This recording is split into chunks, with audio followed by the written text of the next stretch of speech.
13 খাতে 2025 সালের এসএসসি পরীক্ষায় এ+ প্রাপ্ত কৃতী শিক্ষার্থীদের সংবর্ধনা দেওয়া হয়েছে।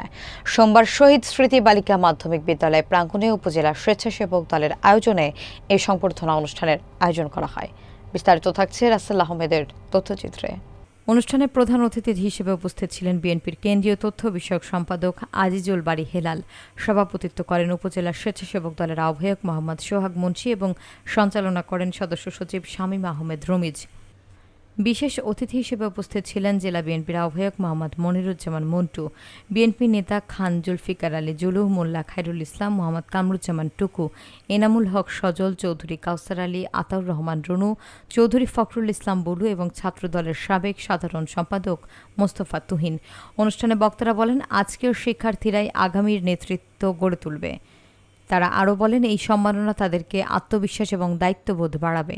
শিক্ষার্থীরা এমন স্বীকৃতি পেয়ে কৃতজ্ঞতা প্রকাশ করেন ও ভবিষ্যতে আরও ভালো করার প্রতিশ্রুতি দেন।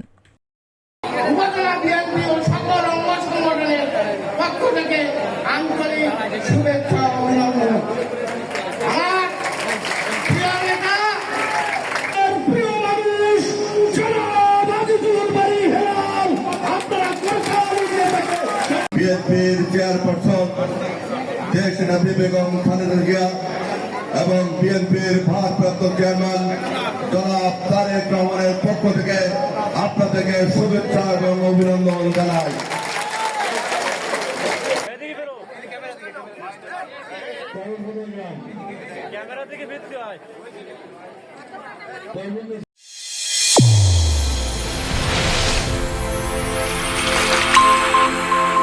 চ্যানেল A1 হৃদয়ের স্পন্দন।